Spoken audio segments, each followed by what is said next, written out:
Em nome do Pai que me criou, em nome do Filho que me resgatou e em nome do Espírito Santo que me santificou, divina vontade reina na minha vontade.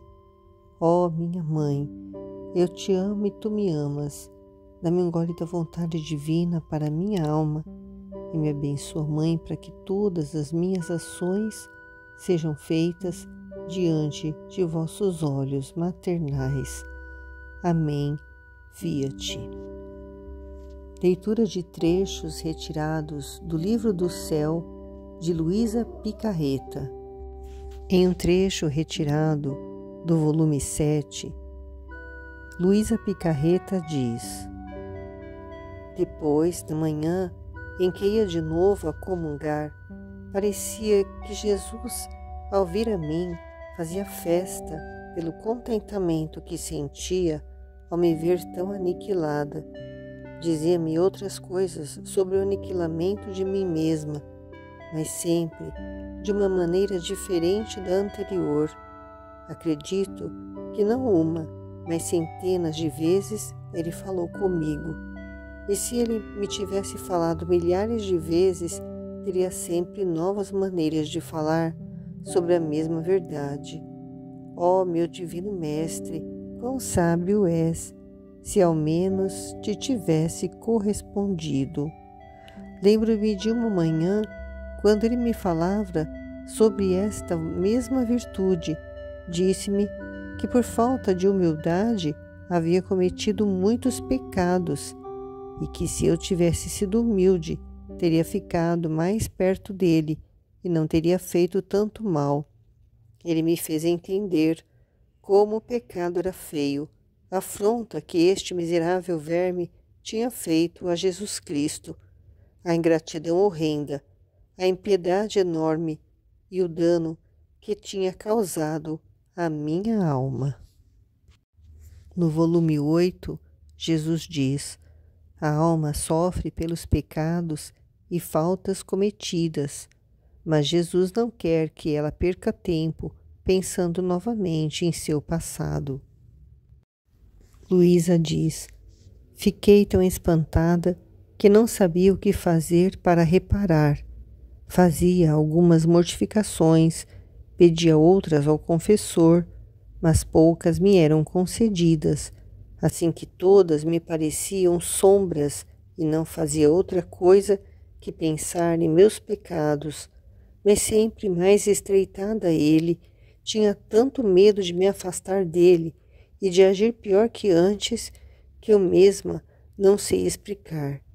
Não fazia outra coisa quando o encontrava que dizer-lhe a pena que sentia por havê-lo ofendido. Pedia-lhe sempre perdão, agradecia-lhe porque tinha sido tão bom comigo e dizia-lhe de coração: olha, ó Senhor, o tempo que perdi enquanto poderia ter te amado. Então, não sabia dizer-lhe outra coisa senão o grave mal que tinha cometido. Finalmente, um dia, repreendendo-me, disse: esqueço-me das culpas. Não quero que penses mais nisso, porque quando uma alma se humilha, convencida de ter feito mal e lavado a sua alma no sacramento da confissão, e está disposta a morrer antes de me ofender, pensar nisso é uma afronta à minha misericórdia, é um impedimento para estreitá-la meu amor, porque ela procura sempre, com a sua mente, envolver-se na lama do passado e impedir-me de fazê-la levantar voo para o céu, pois sempre com essas ideias se fecham em si mesmas, se procura pensar nelas. E além disso, olha, eu já não me lembro de nada, eu esqueci perfeitamente. Tu vês alguma sombra de rancor da minha parte? E eu dizia-lhe: meu Senhor, és tão bom. Mas sentia-me partir o coração de ternura. E ele: bem, quererás levar adiante estas coisas? E eu: não, não quero. E ele: pensemos em amarmos e em contentar-nos mutuamente. Daí em diante não pensei mais nisso. Fazia tudo o que podia para satisfazê-lo e lhe pedia que ele mesmo ensinasse o modo para reparar o tempo passado. E ele me dizia: estou pronto a fazer o que tu queres. Vê, a primeira coisa que disse que queria de ti era a imitação da minha vida. Assim vejamos o que te falta. Senhor, dizia-lhe, falta-me tudo, não tenho nada. Bem, dizia-me, não temas, pouco a pouco faremos tudo. Eu mesmo conheço como és fraca, mas é de mim que deves tomar força. No volume 12, Jesus quer se apaixonar pela alma que sofre por amor a Ele. Por isso a leva a mergulhar no mar sem limites de sua paixão, a primeira visão de Jesus. Depois dessas coisas, um dia após a comunhão, senti-o todo amoroso em mim e que me amava tanto que ficava maravilhada porque me via tão má e sem corresponder e dizia dentro de mim: ao menos fora boa e lhe correspondera, ainda tenho medo de que me deixe. Esse modo de me deixar sempre tive e ainda tenho, e às vezes é tanta dor que sinto que acho que a pena de morte seria menor. E se ele próprio não vier a me acalmar, não sei como me dar paz. Entretanto, ele quer estreitar-se mais intimamente a mim. Enquanto sentia dentro de mim, como uma voz interna me disse: minha amada, as coisas passadas foram apenas uma preparação. Agora eu quero chegar aos fatos e para dispor teu coração para fazer o que eu quero de ti, isto é, a imitação de minha vida. Quero que entres no imenso mar da minha paixão e quando tiveres compreendido bem a amargura das minhas penas, o amor com que a sofri, quem sou eu que tanto sofri e quem és tu, criatura vil, o teu coração não se atreverá a opor-se aos golpes, à cruz que eu preparei somente para o teu bem, mas sim apenas pensando que eu, teu mestre, sofri tantas tristezas, parecerão sombras comparadas às minhas. O sofrimento será doce para ti e serás incapaz de ficar sem algum sofrimento. Minha natureza tremia só de pensar no sofrimento. Pedi-lhe para dar-me força, porque sem ele eu teria usado seus próprios dons para ofender o doador. Então comecei a meditar na paixão, e isso fez tanto bem à minha alma, que acho que todo o bem chegou a mim dessa fonte. Via a paixão de Jesus Cristo como um imenso mar de luz, que com seus inúmeros raios me feriam muito, isto é, raios de paciência, de humildade, de obediência e de tantas outras virtudes. Eu me vi toda cercada por essa luz e fui aniquilada me vendo tão diferente dele. Aqueles raios que me inundaram eram para mim muitas outras censuras que me diziam: um Deus paciente e tu, um Deus humilde e submetido até aos seus próprios inimigos, e tu, um Deus que sofre tanto por teu amor e teus sofrimentos por seu amor. Onde estão eles?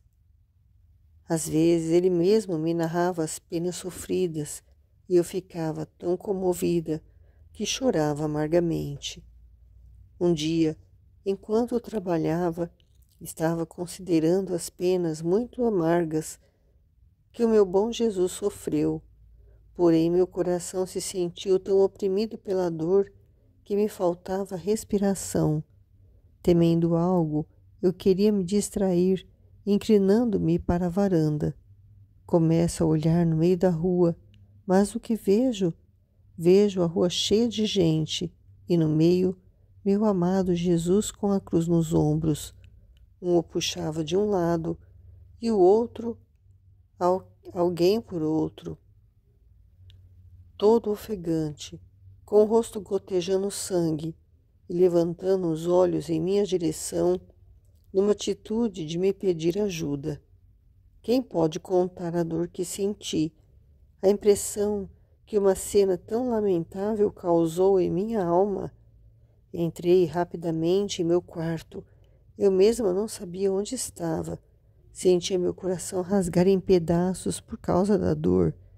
E chorando lhe dizia: meu Jesus, se ao menos eu pudesse ajudar-te, pudesse libertar-te daqueles lobos furiosos. Eu gostaria ao menos de sofrer essas penas em teu lugar para aliviar minha dor. Meu bem, dá-me sofrimento, porque não é justo que tu sofras tanto e eu, pecadora, fique sem sofrer. Desde então, recordo que se incendiou em mim tanto desejo de sofrer que não se apagou até agora. Também me lembro que depois da comunhão pedi ardentemente para me conceder sofrimento, e ele às vezes, para me contentar, parecia-me que tomava os espinhos da sua coroa e cravava-os no meu coração. Outras vezes sentia que tomava meu coração entre suas mãos e o estreitava tão forte que, pela dor que eu sentia, perdi os sentidos. Quando lhe avisava que as pessoas poderiam perceber algo e ele estava disposto a me dar essas penas, eu logo lhe dizia: Senhor, o que tu estás fazendo? Peço que me dê sofrimento, mas que ninguém perceba. Assim, por algum tempo, ele me contentou, mas meus pecados me tornaram indigna de sofrer secretamente sem que ninguém o soubesse. Essa foi a primeira visão de Luísa aos 13 anos de idade. Volume 14. Recordava-me também de todas as graças, as palavras, as correções, repreensões. Via claramente que tudo ele fizera até aí, tudo tinha sido obra de sua graça, e que de mim não ficava mais do que o puro nada e a inclinação ao mal. Tocava com a mão que sem ele não sentia mais o amor tão sensível, nem aquelas luzes tão claras na meditação, de modo que permanecia por 2 ou 3 horas, mas mesmo assim fazia o máximo que podia para repetir o que fazia quando o sentia, porque ouvia aquelas palavras se ressoarem: se tu fores fiel a mim, irei premiar-te, se ingrata, castigar-te. Mais adiante, Luísa continua a dizer: então eu narrei minhas tristezas, dizendo: Senhor, olha, sem ti eu não tenho conseguido fazer nada de bom. Fiz a meditação toda distraída, feia, tanto que não tinha o espírito para oferecer a ti. Na comunhão não pude passar horas inteiras como quando te sentia. Vivia sozinha, não tinha ninguém para me entender. Me sentia vazia de tudo. A dor da tua ausência me fazia provar agonias mortais. Minha natureza queria apressar-se imediatamente para fugir daquela dor, especialmente porque parecia que eu não estava fazendo nada além de perder tempo, e ainda o medo que ao voltar tu me castigarias por não ter sido fiel. Então eu não sabia o que fazer. Além disso, a dor de que tu estás sendo continuamente ofendido e que eu, sem saber quando, onde antes me ensinavas a fazer esses atos de reparação, essas visitas ao Santíssimo Sacramento, pelas ofensas que tu recebes. Então, diga-me como devo fazer. E ele, me instruindo benignamente, me dizia: tens feito mal por estares tão perturbada. Não sabes que eu sou o espírito de paz, e a primeira coisa que te recomendo é não perturbar a paz do coração, quando, em oração, não pode se recolher. Não quero que penses sobre isso ou aquilo, como é ou como não é. Fazendo dessa maneira, tu mesma chamas a distração. Pelo contrário, quando estás neste estado, a primeira coisa é que te humilhes, confessando-te merecedora destas penas, pondo-te como humilde cordeiro nas mãos do carrasco, que enquanto o mata, lhe lambe as mãos. Então tu, enquanto te vês espancada, abatida, sozinha, te resignarás às minhas santas disposições, me agradecerás de todo o coração, beijarás as mãos que te bate, reconhecendo-te indigna dessas dores. Então me oferecerás aquelas amarguras, angústias e tédio, pedindo que as aceite como sacrifício de louvor, de adoração por tua culpa, de reparação pelas ofensas que me fazem. Ao fazer isto, tua oração se levará diante do meu trono como incenso perfumado, ferirá meu coração e atrairá novas graças e novos carismas para ti. O demônio, vendo-te humilde e resignada, toda abismada em teu trabalho, não terás forças para se aproximar. Eis que, onde pensou que estava perdendo, fará grandes aquisições. Em outro trecho, mais adiante, nesse mesmo volume, Jesus diz: portanto, permanece junto a mim e faz uma comparação entre tuas dores e as minhas. Vê-te sozinha, privada de mim, e eu também só, abandonado pelos meus amigos mais fiéis que estão sonolentos, deixado sozinho até pelo meu divino Pai, e também no meio de uma dor amarguíssima, cercado por cobras, víboras e cães raivosos, que eram os pecados dos homens, e onde estavam também os teus, que fizeram parte deles, de modo que me parecia que queriam me devorar vivo. Meu coração sentiu tanta opressão como se estivesse sob uma prensa, tanto que suei sangue vivo. Dize-me, quando chegastes a sofrer tanto? Então, quando te encontrares privada de mim, aflita, vazia de todo consolo, cheia de tristeza, de angústia e dores, aproxima-se de mim. Limpa-me esse sangue, oferece-me essas tristezas como alívio para a minha agonia amarguíssima. Ao fazer isso, encontrarás uma maneira de permanecer comigo após a comunhão. Não que não sofras, porque a dor mais amarga que posso dar às minhas queridas almas é privando-as de mim. Mas tu, pensando que com o teu sofrimento lhes dás conforto, ficarás satisfeita. No volume 18, Luísa diz: internamente recebia tais luzes sobre as ofensas que se cometem, atrações para aceitar ser vítima, ainda que devesse sofrer 1000 mortes, porque o Senhor tudo merecia, e que eu não poderia opor-me ao que ele queria.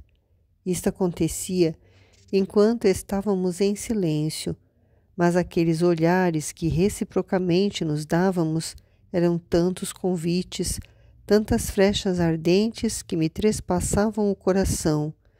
Especialmente a Santíssima Virgem me incitava a aceitar, mas quem pode dizer tudo o que passei? Finalmente, o Senhor, olhando-me com benignidade, disse-me: tu viste o quanto me ofendem e quantos caminham pelos caminhos da iniquidade, e sem o perceberem, precipitam-se no abismo. Vem, oferece-te ante a divina justiça como vítima de reparação pelas ofensas que se fazem e pela conversão dos pecadores, que a olhos fechados bebem na fonte envenenada do pecado.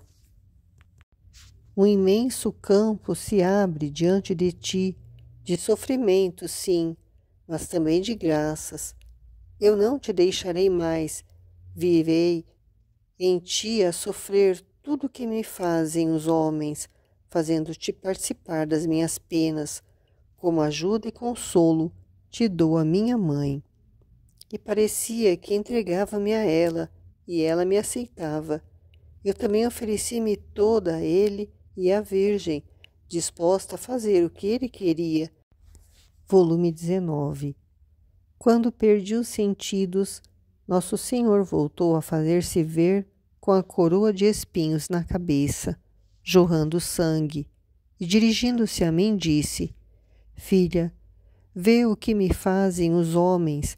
Nestes tristes tempos, é tanta sua soberba que infestaram todo o ar, e é tanta peste que por toda parte se espalha, tanto que chegou até o meu trono no império. Fazem de tal modo que eles mesmos fecham a si o céu. Os miseráveis não têm olhos para ver a verdade, porque estão ofuscados pelo pecado da soberba, com o cortejo dos demais vícios que levam consigo. Ah, dá-me um alívio a tão acerbas dores e uma reparação a tantas ofensas que me fazem. No volume 21, Jesus diz: Pobre filha, vem a mim que te quero consolar. Tu tens razão em que sofres, mas é que não te lembras que também eu, ó, quanto mais sofri. Até certo momento minhas penas foram ocultas, mas quando chegou a vontade do Pai de sofrer em público, rapidamente saí a encontrar confusões, opróbrios, desprezos, até ser despojado de minhas vestes. Estar nu no meio de um povo numerosíssimo, poderia imaginar confusão maior que esta? Minha natureza sentia muito este tipo de sofrimento, mas tinha os olhos fixos à vontade do Pai e oferecia essas penas em reparação de tantos que cometem as mais nefastas ações publicamente, diante dos olhos de muitos, vangloriando-se, sem a mínima vergonha. E lhe dizia: Pai, aceita as minhas confusões e a minha desonra em reparação de tantos que têm a audácia de te ofender tão livremente, sem o mínimo desgosto. Perdoa-lhes, dá-lhes luz a fim de que vejam a fealdade do pecado e se convertam. No volume 35, Luísa diz: Outras vezes, enquanto me levava junto com ele girando, se eram pecados de blasfêmias contra a caridade de outros, vertia esse amargo venenoso. Se eram pecados de desonestidade, derramava uma coisa de podridão mal cheirosa, e quando voltava a mim mesma, sentia tão bem aquela pestilência, e era tanto fedor que me revolvia o estômago e me sentia desfalecer. E às vezes, tomando o alimento, enquanto o devolvia, sentia que saía da minha boca aquela podridão misturada com alimento. Às vezes, então, levava-me às igrejas e também ali o meu bom Jesus era ofendido. Oh, como chegavam mal a seu coração aquelas obras santas, sim, mas descuidadosamente feitas, aquelas orações vazias de espírito interior, aquela piedade fingida, aparente, parecia que mais bem insultavam a Jesus em vez de lhe darem honra. Ah, sim, aquele coração santo, puro, reto, não podia receber essas obras tão mal feitas.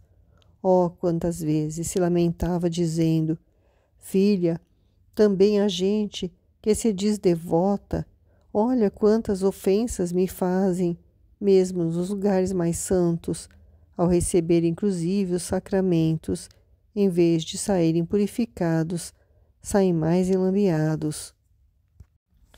Ah, sim, quanta pena dava a Jesus ver pessoas que comungavam sacrilegamente, sacerdotes que celebravam o santo sacrifício da missa em pecado mortal, por costume, e alguns, dá horror dizer por fins de interesse. Oh, quantas vezes meu Jesus me fez ver estas cenas tão dolorosas! Quantas vezes, enquanto o sacerdote celebrava sacrossanto mistério, Jesus era obrigado a descer, porque pelo poder sacerdotal era chamado às mãos do sacerdote, e se viam aquelas mãos que gotejavam podridão, sangue, ou então estavam manchadas de lama. Ah, como dava compaixão o estado de Jesus, tão santo, tão puro, naquelas mãos que davam horror só de olhá-las.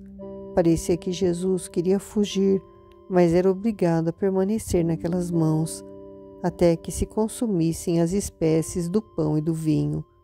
Às vezes, enquanto permanecia ali com o sacerdote, ao mesmo tempo vinham-se apressadamente a mim e lamentava-se, e antes que eu o dissesse, ele mesmo me dizia: Filha, deixa-me derramar em ti, porque não posso mais. Tem compaixão do meu estado, que é demasiado doloroso. Tem paciência, soframos juntos. E enquanto dizia isto, vertia da sua boca na minha, mas quem pode dizer o que derramava? Parecia um veneno amargo, uma podridão hedionda, misturada com um alimento tão duro, repugnante e nauseante, que às vezes eu não podia engolir. Quem pode dizer os sofrimentos que me produzia este derramar de Jesus? Se ele mesmo não me tivesse sustentado, certamente teria morrido vítima disso. Todavia, só derramava em mim a mínima parte. O que será de Jesus, que contém tanto e tanto? Oh, como é bruto o pecado! Ah, Senhor, faz conhecer a todos, a fim de que todos fujam desse monstro tão horrível. Continua.